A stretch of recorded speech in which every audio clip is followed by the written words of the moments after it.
Hey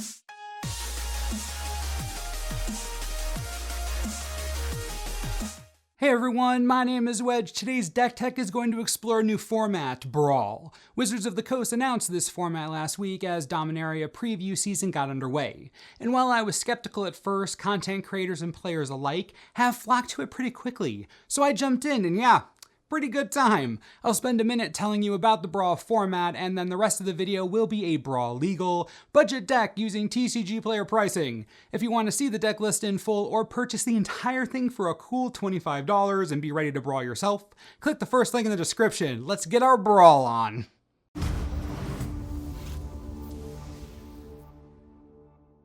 Here's what you need to know about this new multiplayer format. Your deck is 60 cards. Other than basic lands, no card may appear in a deck more than once, which means it's singleton like Commander. All cards in your deck must be legal in Standard, and cards banned in Standard are banned in Brawl as well. Your 60-card singleton deck has a Commander. This Commander can be a legendary creature or a Planeswalker. Just like Commander, this creature or Planeswalker starts the game in the command zone, and your deck can only contain mana of the colors of your Commander, just like Commander. Basically think Commander, but make it standard legal sets only and 60 cards instead of 100, and your life total starts at 30. What makes this format exciting is that it can only be so expensive since it's standard sets only, there's rotation so nothing can be broken for too long if at all, and it's crazy accessible because you can make a lot of Brawl decks using draft leftovers, and you get to use Planeswalkers as commanders. Again, I was skeptical at first, but I've taken a liking to the format. Let's get into my first Brawl deck, and it's a doozy. Our commander is Tezzeret the Schemer, 2 of anything, 1 blue and 1 black, for a 5 loyalty planeswalker. He can +1, and you create an artifact token you can tap and sacrifice to add 1 mana of any color to your mana pool. He can also -2 when target creature gets +X/-X until end of turn, where X is the number of artifacts you control. And finally, he can -7, and you get an emblem with. At the beginning of combat on your turn, target artifact you control becomes an artifact creature with base power and toughness 5/5. Tezzeret didn't make a lot of waves in Standard, but in a format like Brawl, where you have him on demand, he becomes much better.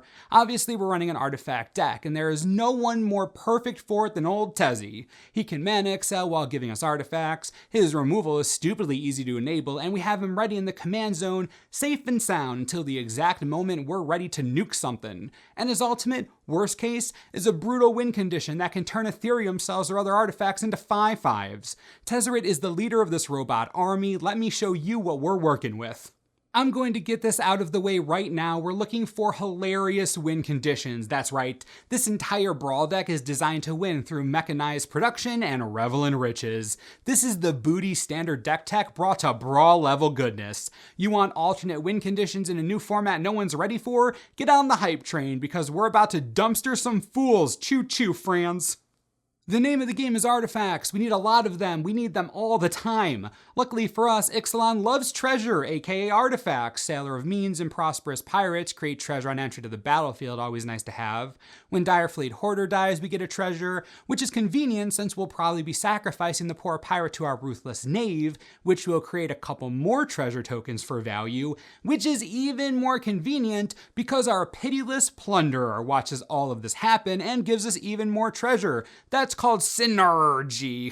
What a good time to be alive. Anyways, we're also running Deadeye Plunderers because it gets swole as heck with other treasures around, and it creates them out of thin air. It's hard to say no to that bombshell. In addition to our scurvy-ridden pirates, we're also running a number of spells that will help keep our treasure count high and our booty count saucy. The deck is going to take a little bit to get going, so Depths of Desire will help stave off annoying creatures while increasing our treasure count. Spell Swindle is an absolute bomb, one of the best cards in the deck, and when used in the right spot, pretty much wins the game outright. Treasure Map is a bit of an investment, but it is an artifact itself, and when it does flip, you get 3 treasure tokens, and if things are rough and you need to dig, Treasure Cove is an invaluable resource. Trading treasure for cards, can't go wrong there. Then we have Pirate's Prize for some card draw and treasure acceleration, and Contract Killing for some removal and treasure acceleration. So we're running a bunch of ways to get artifacts, which means that most of the time we're going to have a decent amount of artifacts on the battlefield. Kind of the entire point of the deck. To synergize with this treasure heap, we're running a small improvised package. Metallic Rebuke for some efficient counter magic, Battle at the Bridge for efficient removal and life gain, Inspiring Statuary, which essentially makes all of our spells dirt cheap, and finally, Herald of Anguish, the demon from Kaladesh that just trips its way into being a win condition. Improvise means we're going to get to cast the Herald for less than 7 mana most of the time. The best I got was 2 black. For a 5/5 demon that forces a discard and has removal in spades, the card's insanity. It belongs in this deck, it's brutal. Not even close to a primary win condition, but it'll still destroy entire strategies. The card's crazy dumb, play this thing. Improvise isn't the only mechanic we're looking to take advantage of. Ascend will not be difficult to trigger. Controlling 10 permanents is basically laughable in this strategy. Between lands and treasure tokens, you're most of the way there. If you don't get Ascend during a game, you probably lost already. Anywho, we have some sweet Ascend inclusions that have been working wonders. Arch of Orazka is a colorless land, which isn't great, but we have Ascend all the time, and I don't care if it's 5 mana, we get to draw a card. That is supremely useful late game when we're looking for our win conditions or don't have anything else to do with our mana. This searches for answers. Expel from Orazka is the next Ascend card, and this is a disruption spell. It isn't flashy, but being able to return something to the top of our opponent's library is hugely powerful. Sometimes it'll straight up be Time Walk. You take away one of their draws, and you force them to replay something important. The tempo gain on this card when Ascend is active, it's crazy, it's truly ridiculous. Finally, the last Ascend card we're running is a little out of left field, Time Stream Navigator. As far as I'm concerned, there's no reason not to run it. We have Ascend constantly, and I will gladly pay 6 mana over 2 turns to Time Walk. Might not seem like a great inclusion here, but I've had pretty solid results so far. The Navigator going off when you have the Production or Revelant Riches on the battlefield, that extra turn can mean the game. It's an insurance policy, and a good one at that. We're also running Syndicate Trafficker to absorb treasure tokens in case we need to win on the ground or defend ourselves from an onslaught. Marionette Master only needs 8 treasure tokens on the battlefield to win the game by herself. You sacrifice them all for mana and she domes your opponent for 4 life 8 different times. That's another sneaky win condition for ya. And not to be outdone, little filigree familiar, adorable robot fox, sack it to the trafficker, put it in the front of a truck, sack it to ruthless knave. No matter what you do with it, it brings value wherever it goes. And then Tezzeret's Touch. Enchanting a little treasure token into becoming a 5/5 doesn't feel too bad. You can also put this on the familiar for even more value since the touch returns the artifact to your hand. That's pretty gross.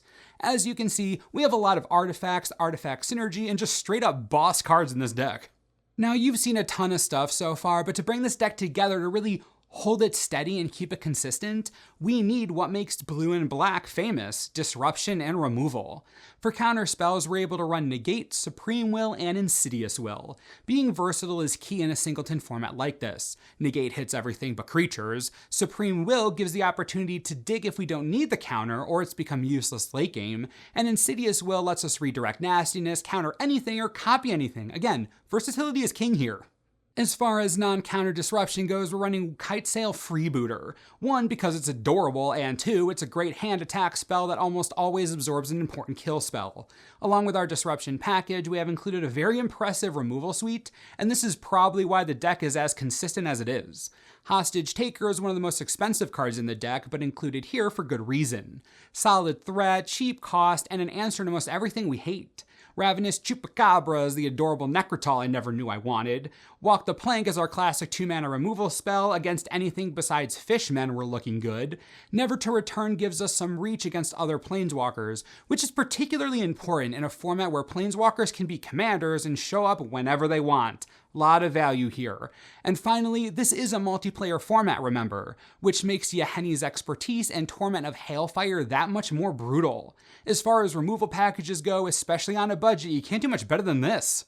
After all of that goodness, we're running Glimmer of Genius as a no-nonsense draw spell, and Cultivator's Caravan along with Manalith for some mana acceleration, mana fixing, and more artifacts to either sacrifice, pump up Tezzeret, be turned into 5/5s, or buff the Deadeye Plunderer. You get what I'm trying to say, we love machines.